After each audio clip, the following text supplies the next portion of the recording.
गुरु ग्रंथ साहब नूं गुरु नहीं मनते उन्हां दीयां वोटां भी बन रहीआं ने और जदों उन्हां दीयां वोटां बन गईआं फिर वो किदां दा प्रबंधक चुनणगे। सिख दा अर्थ है वो व्यक्ति जो सिख धर्म विच विश्वास रखदा होवे। ये सिख दी परिभाषा आ, बकायदा गुरुद्वारा एक्ट 2014 ਦੇ ਵਿੱਚ है पर वोटर फार्म चों गायब आ। गुरु ग्रंथ साहब ਦਾ 10 ਪਾਤਸ਼ਾਹੀਆਂ ਦਾ ਜ਼ਿਕਰ ਹੀ ਨਹੀਂ ਆ। ਹੁਣ ਉਹਨਾਂ ਲੋਕਾਂ ਦੀਆਂ ਵੋਟਾਂ ਡੇਰਾ ਸਿਰਸਾ ਦੇ ਪੈਰੋਕਾਰਾਂ ਦੀਆਂ ਵੋਟਾਂ ਬਣ ਰਹੀਆਂ ਨੇ ਜਿਨ੍ਹਾਂ ਦਾ ਸਿੱਖੀ ਨਾਲ ਕੋਈ ਸੰਬੰਧ ਹੀ ਨਹੀਂ ਆ। ਵੋਟਾਂ ਉਹੀ ਬਣਨੀਆਂ ਚਾਹੀਦੀਆਂ ਜਿਹੜਾ ਫਾਰਮ ਨਵਾਂ ਜਿਹੜਾ ਜਾਰੀ ਹੋਣਾ ਚਾਹੀਦਾ। ਸ਼੍ਰੋਮਣੀ ਗੁਰਦੁਆਰਾ ਪ੍ਰਬੰਧਕ ਕਮੇਟੀ ਨੇ ਬਿਲਕੁਲ ਹੀ ਇਤਰਾਜ਼ ਨਹੀਂ ਕੀਤਾ। ਉਹਨਾਂ ਦਾ ਸ਼੍ਰੋਮਣੀ ਅਕਾਲੀ ਦਲ ਨੇ ਇਤਰਾਜ਼ ਨਹੀਂ ਕੀਤਾ। ਉਹ ਧੜਾ ਧੜ ਵੋਟਾਂ ਤਾਂ ਬਣਾ ਰਹੇ। ਮੈਨੂੰ ਲੱਗਦਾ ਵੀ ਉਹ ਜਿਹੜਾ ਉਹਨਾਂ ਦਾ ਪੁਰਾਣਾ ਸਮਝੌਤਾ ਹੋਇਆ ਡੇਰੇ ਸਰਸੇ ਦੇ ਨਾਲ ਉਹਦੇ ਕਰਕੇ ਉਹ ਇਹਦਾ ਇਤਰਾਜ਼ ਨਹੀਂ ਕਰ ਰਹੇ। ਉਹਨਾਂ ਨੂੰ ਪਤਾ ਹੈ ਕਿ ਬਾਦਲ ਦਲ ਨੂੰ ਕਿ ਸਾਰੀਆਂ ਸਰਸੇ ਦੀਆਂ ਵੋਟਾਂ ਸਾਨੂੰ ਹੀ ਪੈਣੀਆਂ ਨੇ, ਇਸ ਕਰਕੇ ਉਹਨਾਂ ਇਤਰਾਜ਼ ਨਹੀਂ ਕੀਤਾ, ਨਾ ਉਹਨਾਂ ਨੇ ਕਰਨਾ। ਇਹ ਸ੍ਰੀ ਅਕਾਲ ਤਖਤ ਸਾਹਿਬ ਦਾ ਫਰਜ਼ ਬਣਦਾ ਸੀ। ਅਕਾਲ ਤਖਤ ਸਾਹਿਬ ਦੇ ਜਥੇਦਾਰ ਵੀ ਇਹਦਾ ਨੋਟਿਸ ਲੈ ਸਕਦੇ ਸੀ, ਉਹਨਾਂ ਵੀ ਨਹੀਂ ਨੋਟਿਸ ਲਿਆ। ਇਹ ਬਹੁਤ ਦੁਖਦਾਈ ਗੱਲ ਆ। मैं समझदा कि बिल्कुल ही इसनूं बर्दाश्त नहीं किया जा सकता।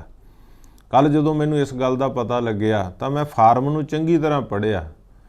वैसे कुदरती रब वल्लों मैं फार्म वाले पासे बहुता ध्यान नहीं दे सकिया। संगतां नूं जिहड़ा सी अपील करदा रहा कि वोटां बनाओ, इलैक्शन होऊगी। तो जदों मेरे सामने ये गल आई तो मैं जस्टिस HS भल्ला साहब नाल गल कीती। उन्हां दे ध्यान च लिआंदा, वो बड़े सियाणे ने। उन्होंने कहा, वो कहते भी जल्दी असी इस बारे जोड़ा है मीटिंग जी अरेंज करते हैं, असी इस बारे ध्यान दें। उन्होंने मजबूरी भी थोड़ी ज़ाहिर की कि लाख वोट बन चुकी है पूरे हरियाणे च। और मैं ਜਿਹੜੇ ਹੁਣ ਪ੍ਰਧਾਨ ਦਾ ਚਾਰਜ ਜਿਨ੍ਹਾਂ ਨੂੰ ਦਿੱਤਾ ਗਿਆ ਭੁਪਿੰਦਰ ਸਿੰਘ ਸੰਧ, ਉਹਨਾਂ ਨਾਲ ਵੀ ਗੱਲ ਕੀਤੀ ਕਿ ਤੁਹਾਡਾ ਵੀ ਫਰਜ਼ ਬਣਦਾ ਇਸ ਵੇਲੇ ਤੁਸੀਂ ਕਮੇਟੀ ਨੂੰ ਰਨ ਕਰ ਰਹੇ ਆ। ਮੈਂ ਤਾਂ ਬਤੌਰ ਮੈਂਬਰ ਇੱਕ ਸੇਵਾ ਕਰ ਰਿਹਾ, पर तुसी बतौर प्रधान तुहानूं चार्ज मिलिया तो तुसी सेवा कर रहे हैं, तुहाडा फर्ज बनदा कि जिहड़ी गल मेरे सामने आई है तुहाडा फर्ज, होरां दा भी बहुत दा फर्ज बनदा सी पर ध्यान नहीं दिता गया। वो सब तो जिहड़ी जरूरी गल आ वो ये है कि जिहड़े गुरु ग्रंथ साहब नूं गुरु नहीं मनदे उन्हां दीयां वोटां भी बन रहीआं ने और जदों उन्हां दीयां वोटां बन गईआं फिर वो किदां दा प्रबंधक चुनणगे। ये सब तो वड्डी गल है कि मैंबर जिहड़ा वोटर कौन बन सकता है। ये मेरे को हरियाणा सिख गुरुद्वारा प्रबंधक कमेटी का एक्ट है जिहड़ा पंजाबी दे विच अनुवाद किया होया। इहदे च बकायदा लिखिया होया कि सिख का अर्थ है वो व्यक्ति जो सिख धर्म विच विश्वास रखदा होवे अते केवल श्री गुरु ग्रंथ साहब ते 10 गुरुआं दीआं सिੱਖਿਆਵਾਂ ਦਾ पालन करदा होवे अते केस रखदा होवे। इस एक्ट अनुसार जेकर किसी व्यक्ति ते सिख होने ते शंका पैदा हो जाए तो उसनूं हेठ लिखी घोषणा करनी पवेगी। वो खुद घोषणा करे। उहदे विच की है कि मैं परमात्मा नूं हाज़र नाज़र करके घोषणा करदा हाँ कि मैं एक केसाधारी सिख हाँ। मैं केवल गुरु ग्रंथ साहब ते 10 गुरुआं दीआं सिੱਖਿਆਵਾਂ नूं मनदा हाँ अते मेरा होर कोई धर्म नहीं है।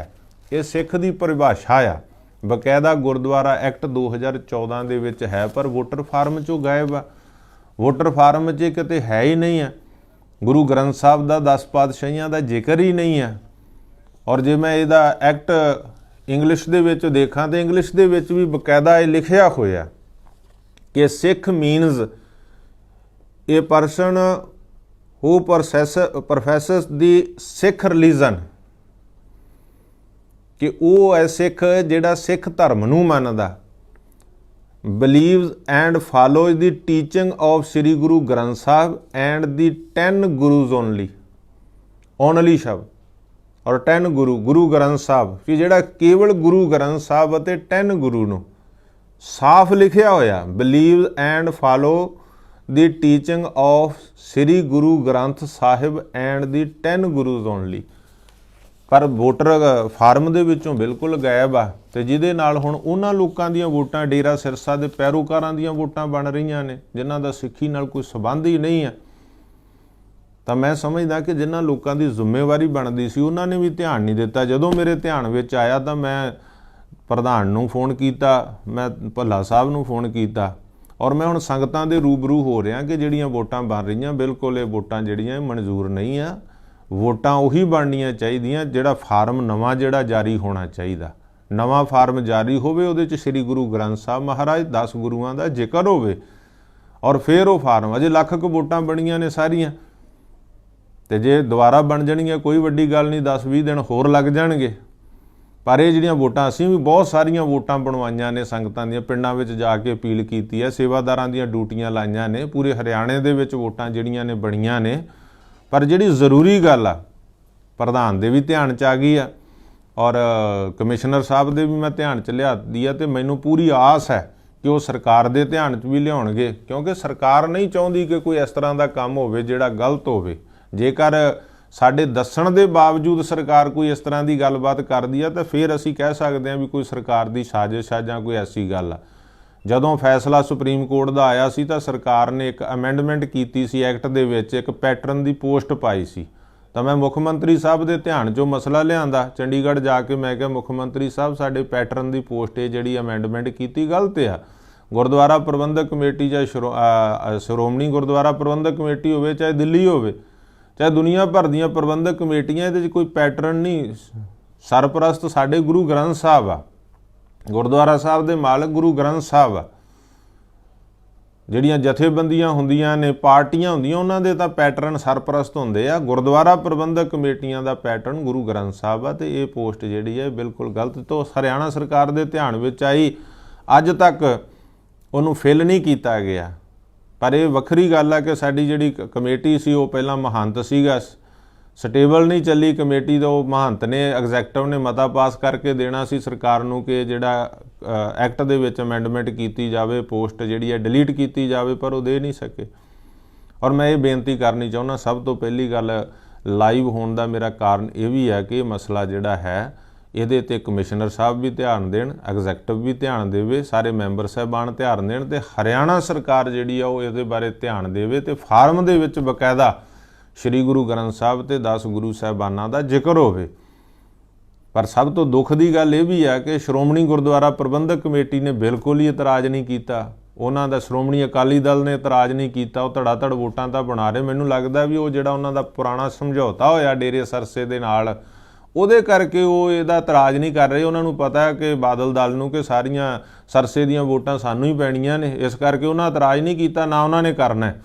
ਇਹ ਸ੍ਰੀ ਅਕਾਲ ਤਖਤ ਸਾਹਿਬ ਦਾ ਫਰਜ਼ ਬਣਦਾ ਸੀ। ਅਕਾਲ ਤਖਤ ਸਾਹਿਬ ਦੇ ਜਥੇਦਾਰ ਵੀ ਇਹਦਾ ਨੋਟਿਸ ਲੈ ਸਕਦੇ ਸੀ, ਉਹਨਾਂ ਵੀ ਨਹੀਂ ਨੋਟਿਸ ਲਿਆ। ਉਹਨਾਂ ਨੇ ਤਾਂ ਜਿਹੜੀਆਂ ਐਪਲੀਕੇਸ਼ਨਾਂ ਉਹਨਾਂ ਨੂੰ ਦਿੱਤੀਆਂ ਉਹਨਾਂ ਦਾ ਨੋਟਿਸ ਨਹੀਂ ਲਿਆ। ਪਿਛਲੇ ਦਿਨਾਂ ਜਿਹੜੀ ਪੰਜੋਖਰਾ ਸਾਹਿਬ ਵਾਲੀ ਘਟਨਾ 'ਤੇ ਉਹਨਾਂ ਨੂੰ ਸ਼ਿਕਾਇਤ ਗਈ ਜਥੇਦਾਰ ਸਾਹਿਬ ਨੂੰ, ਤੇ ਫਿਰ ਬਾਅਦ ਵਿੱਚ ਜਨਰਲ ਸਕੱਤਰ ਦੇ ਵੱਲੋਂ ਜਿਹੜੀਆਂ ਸ਼ਿਕਾਇਤਾਂ ਮਹੰਤ ਬਾਰੇ ਗਈਆਂ, ਤਾਂ ਹੁਣ 4 ਤਰੀਕ ਨੂੰ ਇੱਕ ਲੈਟਰ ਜਾਰੀ ਹੋਇਆ ਜਥੇਦਾਰ ਅਕਾਲ ਤਖਤ ਸਾਹਿਬ ਦੇ ਬਿਹਾਫ 'ਤੇ। ਉਹ ਭਾਈ ਅਜੀਤ ਸਿੰਘ ਨੇ ਜਾਰੀ ਕੀਤਾ, ਉਹਦੇ 'ਚ ਇਕੱਤਰਤਾਵਾਂ ਤੋਂ ਰੋਕ ਹਟਾ ਦਿੱਤੀ ਆ ਤੇ ਕਿਹਾ ਅੱਗੇ ਤੋਂ ਤਕੀਦ ਕੀਤੀ ਆ ਵੀ ਮਰਿਆਦਾ ਦਾ ਖਿਆਲ ਰੱਖਿਆ ਜਾਵੇ। ਪਰ ਜਿਹੜੀਆਂ ਘਟਨਾਵਾਂ ਹੋਈਆਂ, ਨਾ ਉਹਦੇ 'ਚ ਕਿਸੇ ਨੂੰ ਦੋਸ਼ੀ ਕਿਹਾ, ਨਾ ਨਿਰਦੋਸ਼ ਕਿਹਾ। ਕਿ ਜੇ ਕੋਈ ਦੋਸ਼ੀ ਆ ਤਾਂ ਦੱਸੋ, ਜੇ ਦਾਦੂਵਾਲ ਦੋਸ਼ੀ ਆ ਤੇ ਦੋਸ਼ੀ ਕਹੋ, ਜੇ ਨਿਰਦੋਸ਼ ਆ ਤੇ ਨਿਰਦੋਸ਼ ਕਹੋ। ਉਹ ਸਾਰਾ ਜਿਹੜਾ ਸੀਗਾ ਸਾਰਾ ਉਹ ਛੜਯੰਤਰ ਦਾ ਰਚਿਆ ਗਿਆ ਸੀ ਦਾਦੂਵਾਲ ਨੂੰ ਦੋਸ਼ੀ ਕਰਨ 'ਤੇ। ਪਰ ਜਦੋਂ ਲੱਭਿਆ ਕੁਛ ਨਹੀਂ ਵੀ ਦਾਦੂਵਾਲ ਤਾਂ ਕਿਸੇ ਗੱਲ 'ਚ ਦੋਸ਼ੀ ਨਹੀਂ ਆ। ਜਿਹੜਾ 98 ਲੱਖ ਦੀ ਗੱਲ ਕਹੀ, ਮਹੰਤ ਭੱਜ ਗਿਆ, ਅੱਡੀਆਂ ਨੂੰ ਥੁੱਕ ਲਾ ਕੇ ਮੁੱਕਰ ਗਿਆ। ਜਿਹੜੇ ਪਹਿਲਾਂ ਸਾਰੇ ਟੀਵੀ ਚੈਨਲ ਕਹਿੰਦੇ ਦਾਦੂਵਾਲ ਨੇ ਗਾਲ ਕੱਢੀ, ਦਾਦੂਵਾਲ ਨੇ ਗਾਲਾਂ ਕੱਢੀਆਂ, ਤੇ ਸਾਰੇ ਹੀ ਜਦੋਂ ਮੁੱਕਰ ਗਏ ਕਿ ਦਾਦੂਵਾਲ ਨੇ ਤਾਂ ਗਾਲ ਕੱਢੀ ਨਹੀਂ, ਕਿਉਂਕਿ ਕੱਢੀ ਨਹੀਂ ਸੀ। ਮੈਂ ਉਸ ਦਿਨ ਕੋਈ ਗਾਲ ਹੀ ਨਹੀਂ ਸੀ ਕੱਢੀ ਉਸ ਮੀਟਿੰਗ ਦੇ ਵਿੱਚ। ਤਾਂ ਫਿਰ ਜਦੋਂ ਵੇਖਿਆ ਵੀ ਦਾਦੂਵਾਲ 'ਤੇ ਤਾਂ ਕੋਈ ਗੱਲ ਹੀ ਨਹੀਂ ਆਉਂਦੀ, ਤਾਂ ਫਿਰ ਉਹਨਾਂ ਨੇ ਸਾਰਾ ਜਿਹੜਾ ਸੀਗਾ ਦੱਬ ਘੁੱਟ ਕੇ ਐਂ ਕਰਤਾ ਵੀ ਚੱਲ ਇਹ ਗੱਲ ਜਿਹੜੀ ਲੋਕਾਂ ਦੇ ਵਿੱਚ ਰਹੇ। ਅਕਾਲ ਤਖਤ ਸਾਹਿਬ ਤੋਂ ਅਸੀਂ ਨਿਰਪੱਖ ਫੈਸਲੇ ਦੀ ਆਸ ਕਰਦੇ ਹਾਂ। ਜਥੇਦਾਰ ਸਾਹਿਬ, ਇਹਦੇ 'ਤੇ ਫੈਸਲਾ ਦਿਓ, ਕੌਣ ਦੋਸ਼ੀ ਕੌਣ ਨਿਰਦੋਸ਼ ਆ ਕਹੋ। ਜੇ ਅਸੀਂ ਨਿਰਦੋਸ਼ ਹਾਂ ਤੇ ਨਿਰਦੋਸ਼ ਕਹੋ। ਉਹਦੇ ਵਿੱਚ ਜੇ ਨਹੀਂ ਦਾਦੂਵਾਲ ਨੇ ਕੋਈ ਗਾਲਾਂ ਕੱਢੀਆਂ ਤਾਂ ਕਹੋ ਵੀ ਦਾਦੂਵਾਲ ਨੇ ਕੋਈ ਗਾਲਾਂ ਨਹੀਂ ਕੱਢੀਆਂ। ਤੁਸੀਂ ਇਸ ਪਾਸੇ ਖਿਆਲ ਹੀ ਨਹੀਂ ਕਰਦੇ। ਹੁਣ ਇੱਧਰਲੇ ਪਾਸੇ ਕਿੱਡੀ ਵੱਡੀ ਗੱਲ ਆ ਕਿ ਫਾਰਮ ਦੇ ਵਿੱਚ ਜ਼ਿਕਰ ਨਹੀਂ ਤੇ ਤੁਸੀਂ ਕੋਈ ਧਿਆਨ ਹੀ ਨਹੀਂ ਦੇ ਰਹੇ। ਹੁਣ ਸ਼੍ਰੋਮਣੀ ਗੁਰਦੁਆਰਾ ਪ੍ਰਬੰਧਕ ਕਮੇਟੀ ਦੀਆਂ ਵੋਟਾਂ ਬਣਨੀਆਂ ਨੇ ਪੰਜਾਬ ਦੇ ਵਿੱਚ, 21 ਤਰੀਕ ਤੋਂ ਸ਼ੁਰੂ ਹੋਣੀਆਂ। ਉਸ ਫਾਰਮ ਦੇ ਵਿੱਚ ਵੀ ਬਕਾਇਦਾ ਇਹ ਜ਼ਿਕਰ ਹੋਊਗਾ, ਹੋਣਾ ਚਾਹੀਦਾ ਵਾ, ਤਾਂ ਕਿ ਡੇਰੇ ਵਾਲਾ ਕੋਈ ਵੋਟ ਨਾ ਬਣਾਵੇ। ਸਾਰੀਆਂ ਪੰਥਕ ਜਥੇਬੰਦੀਆਂ ਨੂੰ, ਸੰਗਤਾਂ ਨੂੰ, ਪ੍ਰਚਾਰਕਾਂ ਨੂੰ ਇਸ ਪਾਸੇ ਖਿਆਲ ਕਰਨਾ ਚਾਹੀਦਾ ਵਾ। ਔਰ ਮੇਰੀ ਅਪੀਲ ਹੈ ਸਾਰੀਆਂ ਸਿੱਖ ਸੰਗਤਾਂ ਨੂੰ ਕਿ ਸਾਰੇ ਮਸਲੇ ਦਾਦੂਵਾਲ ਨਹੀਂ ਉਠਾਉਣੇ ਹੁੰਦੇ ਆ। ਤੁਹਾਡਾ ਵੀ ਫਰਜ਼ ਬਣਦਾ। ਜਿਹੜੇ ਹੋਰ ਆ, ਜਦੋਂ ਮੈਂ ਮੁੱਖ ਸੇਵਾਦਾਰ ਸੀ, ਜਿਹੜੇ ਇੰਨਾ ਬੋਲਦੇ ਸੀ ਪੁਰਾਣੇ ਸਾਬਕਾ ਮੈਂਬਰ, ਮੌਜੂਦਾ ਮੈਂਬਰ, ਹੁਣ ਪਤਾ ਨਹੀਂ ਕਿਉਂ ਮੂੰਹ 'ਚ ਘੁੰਗਣੀਆਂ ਪਾ ਕੇ ਸੌਂ ਗਏ ਆ। ਹੁਣ ਕਿਸੇ ਨੂੰ ਨਾ ਗੁਰਦੁਆਰਾ ਐਕਟ ਦਿਖਦਾ, ਨਾ ਮਰਿਆਦਾ ਦਿਖਦੀ ਆ, ਨਾ ਸਿਧਾਂਤ ਦਿਖਦੇ ਆ। ਬਸ ਦਾਦੂਵਾਲ ਤੇ ਹੀ ਇਲਜ਼ਾਮਬਾਜ਼ੀ ਕਰਨੀ ਹੁੰਦੀ ਆ ਕਿ ਦਾਦੂਵਾਲ ਪੰਥ ਦੇ ਮੁੱਦਿਆਂ ਦੀ ਲੜਾਈ ਕਿਉਂ ਲੜਦਾ। ਕੁਝ ਅਖੌਤੀ ਜੇ ਕਿਸਾਨ ਆਗੂਆਂ ਦੇ ਨਾਂ ਤੇ ਖੜੇ ਹੋ ਜਾਂਦੇ, 2-3 ਔਲਖ ਨੇ, 1-2 ਹੋਰ ਉਹਨਾਂ ਨਾਲ ਰਲ ਜਾਂਦਾ, ਨਾ 3 'ਚ ਨਾ 13 'ਚ, ਉਹ ਪਤਾ ਨਹੀਂ ਕਿੱਥੋਂ ਆ ਜਾਂਦੇ ਆ, ਨਾ ਕੋਈ ਗੱਲ ਨਾ ਕਹਾਣੀ, ਤੇ ਉਹ ਲੱਗ ਜਾਂਦੇ ਆ ਬੋਲਣ। ਅੱਜ ਕਿਉਂ ਨਹੀਂ ਬੋਲਦੇ? ਉਹਨਾਂ ਦੇ ਮੂੰਹ 'ਚ ਘੁੰਗਣੀਆਂ ਪਈਆਂ। ਉਹ ਕਹਿਣ ਵੀ ਫਾਰਮ ਦੇ ਵਿੱਚ ਕਿਉਂ ਨਹੀਂ ਗੁਰੂ ਗ੍ਰੰਥ ਸਾਹਿਬ ਦਾ ਜ਼ਿਕਰ, ਕਿਉਂ ਨਹੀਂ 10 ਪਾਤਸ਼ਾਹੀਆਂ ਦਾ ਜ਼ਿਕਰ। ਮੈਂ ਜਥੇਦਾਰ ਅਕਾਲ ਤਖਤ ਸਾਹਿਬ ਨੂੰ ਅਪੀਲ ਕਰਦਾ ਔਰ ਆਪਣੀ ਹਰਿਆਣਾ ਕਮੇਟੀ ਦੀ ਐਗਜ਼ੈਕਟਿਵ ਸ਼੍ਰੋਮਣੀ ਕਮੇਟੀ ਨੂੰ ਵੀ ਕਹਿਣਾ ਚਾਹੁੰਦਾ ਔਰ ਹਰਿਆਣਾ ਸਰਕਾਰ ਨੂੰ ਅਪੀਲ ਕਰਦਾ। ਮੈਂ ਕਮਿਸ਼ਨਰ ਸਾਹਿਬ ਨਾਲ ਵੀ ਗੱਲ ਕੀਤੀ, ਪ੍ਰਧਾਨ ਨਾਲ ਵੀ ਗੱਲ ਕੀਤੀ ਹੈ ਕਿ ਜਿਹੜਾ ਫਾਰਮ ਆ ਨਵੇਂ ਸਿਰੇ ਤੋਂ ਹੋਵੇ, ਨਵੇਂ ਸਿਰਿਓਂ ਵੋਟ ਪਵੇ ਬਣੇ, ਤਾਂ ਕਿ ਆ ਡੇਰਾ ਸਿਰਸਾ ਦੇ ਪੈਰੋਕਾਰਾਂ ਦੀਆਂ ਜਿਹੜੀਆਂ ਵੋਟਾਂ ਬਣ ਰਹੀਆਂ ਨੇ ਬਿਲਕੁਲ ਨਹੀਂ ਬਣਨੀਆਂ ਚਾਹੀਦੀਆਂ। ਕੱਲ੍ਹ ਨੂੰ ਤਾਂ ਫਿਰ ਹਰਿਆਣਾ ਕਮੇਟੀ ਦਾ ਪ੍ਰਧਾਨ ਡੇਰਾ ਸਿਰਸਾ ਮੁਖੀ ਬਣ ਜੂਗਾ, ਉਹਦੇ ਪੈਰੋਕਾਰ ਵੋਟਾਂ ਬਣਾ ਕੇ ਤੇ ਉਹ ਕਹਿਣਗੇ ਵੀ ਸਾਡਾ ਵੀ ਤਾਂ ਬਾਬਾ ਕੇਸਾਧਾਰੀ ਆ, ਉਹਦੀ ਵੋਟ ਉਹਦੀ ਬਣਾ ਦਿਓ, ਕਿਉਂਕਿ ਫਾਰਮ 'ਚ ਕੋਈ ਜ਼ਿਕਰ ਹੀ ਨਹੀਂ ਹੈ।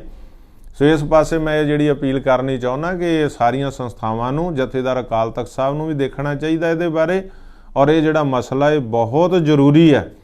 ਇਹਦੇ ਬਾਰੇ ਜਿਹੜਾ ਹੈਗਾ ਸਿੱਖ ਸੰਗਤਾਂ ਨੂੰ ਵੀ ਇਹਦਾ ਜਿਹੜਾ ਹੈਗਾ ਨੋਟਿਸ ਲੈਣਾ ਚਾਹੀਦਾ ਕਿ ਉਹੀ ਵੋਟ ਬਣੇ, ਉਹ ਫਾਰਮ ਬਣੇ ਜਿਹੜਾ ਮਰਿਆਦਾ ਅਨੁਸਾਰ, ਸਿਧਾਂਤ ਅਨੁਸਾਰ ਠੀਕ ਆ। ਤੇ ਕਮਿਸ਼ਨਰ ਸਾਹਿਬ ਦਾ ਫਰਜ਼ ਬਣਦਾ, ਐਗਜ਼ੈਕਟਿਵ ਕਮੇਟੀ ਦਾ ਫਰਜ਼ ਬਣਦਾ ਉਹ ਸਰਕਾਰ ਦੇ ਧਿਆਨ ਵਿੱਚ ਲਿਆਵੇ। ਮੇਰੀ ਮੁਲਾਕਾਤ ਹੋਈ ਤਾਂ ਮੈਂ ਵੀ ਸਰਕਾਰ ਦੇ ਧਿਆਨ ਵਿੱਚ ਲਿਆਵਾਂਗਾ।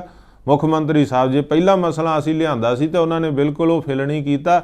ਇਸੇ ਤਰ੍ਹਾਂ ਇਹ ਮਸਲਾ ਵੀ ਉਹਨਾਂ ਦੇ ਧਿਆਨ 'ਚ ਲਿਆਉਣਾ ਚਾਹੀਦਾ।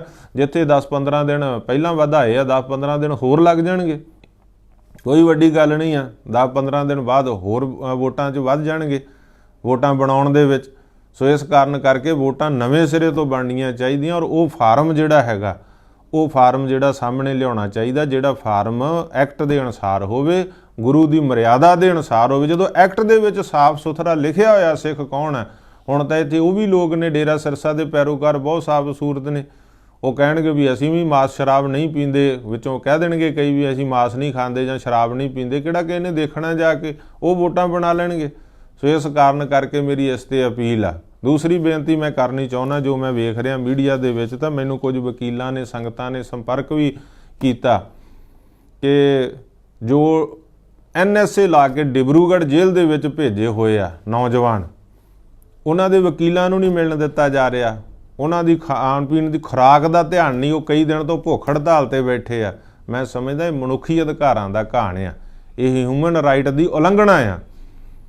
ਪੰਜਾਬ ਸਰਕਾਰ, ਮੁੱਖ ਮੰਤਰੀ ਭਗਵੰਤ ਸਿੰਘ ਮਾਨ ਨੂੰ ਮੈਂ ਅਪੀਲ ਕਰਨੀ ਚਾਹੁੰਦਾ ਬਾਇਆ ਮੀਡੀਆ ਕਿ ਉਹਨਾਂ ਦਾ ਇਹ ਫਰਜ਼ ਬਣਦਾ, ਉਹਨਾਂ ਨੇ ਵਕੀਲਾਂ ਨੂੰ ਮਿਲਣ ਦਿੱਤਾ ਜਾਵੇ, ਉਹਨਾਂ ਦੀ ਪੈਰਵਾਈ ਕਰਨ, ਤੇ ਨਾਲੇ ਉਹਨਾਂ ਦੀ NSA, ਉਹਨਾਂ ਨੇ ਕੋਈ ਇੱਦਾਂ ਦਾ ਅਪਰਾਧ ਨਹੀਂ ਕੀਤਾ ਕਿ NSA ਲਾ ਕੇ ਡਿਬਰੂਗੜ੍ਹ ਭੇਜ ਦਿਓ। ਉਹਨਾਂ ਨੂੰ NSA ਹਟਾ ਕੇ ਜੇ ਕੋਈ ਹੋਰ ਕਿਸੇ ਤਰ੍ਹਾਂ ਦਾ ਕੋਈ ਕੇਸ ਹੈਗਾ ਉਹਦੀ ਇੱਥੇ ਕੋਰਟ ਦੇ ਵਿੱਚ ਸੁਣਵਾਈ ਕੀਤੀ ਜਾਵੇ, ਇੱਥੇ ਪੰਜਾਬ 'ਚ ਸ਼ਿਫਟ ਕੀਤਾ ਜਾਵੇ, ਤੇ ਉਹਨਾਂ ਦੇ ਜਿਹੜੇ ਮਨੁੱਖੀ ਅਧਿਕਾਰਾਂ ਦੀ ਉਲੰਘਣਾ ਉਹਨੂੰ ਬਿਲਕੁਲ ਜਿਹੜਾ ਹੈਗਾ ਉਹ ਹਟਾਇਆ ਜਾਵੇ। ਜੇ ਕੋਈ ਗੈਰ ਕਾਨੂੰਨੀ ਗੱਲ ਲੱਗਦੀ ਹੈ, ਕੋਈ ਇਸ ਤਰ੍ਹਾਂ ਦੀ ਗੱਲਬਾਤ, ਚਾਹੇ ਉਹ ਅਜਨਾਲਾ ਘਟਨਾ ਕਾਂਡ ਆ, ਥਾਣੇ ਵਾਲੀ ਘਟਨਾ ਜਾਂ ਕੋਈ ਹੋਰ ਆ, ਤਾਂ ਉਹਨੂੰ ਉਸ ਤਰੀਕੇ ਦੇ ਨਾਲ ਸਿੰਪਲ ਕੇਸ ਜਿਵੇਂ ਚੱਲਦੇ ਆ ਉਸ ਤਰੀਕੇ ਦੇ ਨਾਲ ਉਹਦੀ ਜਿਹੜੀ ਹੈਗੀ ਆ ਕਾਨੂੰਨੀ ਕਾਰਵਾਈ, ਜਿਹੜੀ ਅਦਾਲਤੀ ਕਾਰਵਾਈ ਉਹ ਹੋਣੀ ਚਾਹੀਦੀ ਹੈ। NSA ਵਰਗੀਆਂ ਸਖਤ ਧਾਰਾਵਾਂ ਹਟਾ ਕੇ, ਤੇ ਜਿਹੜਾ ਮਨੁੱਖੀ ਅਧਿਕਾਰਾਂ ਦੀ ਉਲੰਘਣਾ ਕਿ ਵਕੀਲਾਂ ਨੂੰ ਨਹੀਂ ਮਿਲਣ ਦਿੱਤਾ ਜਾ ਰਿਹਾ, ਵਕੀਲਾਂ ਨੂੰ ਮਿਲਣ ਦਿੱਤਾ ਜਾਵੇ, ਇਹਦੇ ਪਾਸੇ ਜਿਹੜਾ ਹੈਗਾ ਉਹ ਧਿਆਨ ਦੇਣਾ ਚਾਹੀਦਾ। ਸਾਰੀਆਂ ਸੰਗਤਾਂ ਦਾ ਬਹੁਤ ਬਹੁਤ ਧੰਨਵਾਦ। ਭੁੱਲਾਂ ਚੁੱਕਾਂ ਦੀ ਖਿਮਾ। ਵਾਹਿਗੁਰੂ ਜੀ ਕਾ ਖਾਲਸਾ, ਵਾਹਿਗੁਰੂ ਜੀ ਕੀ ਫਤਿਹ।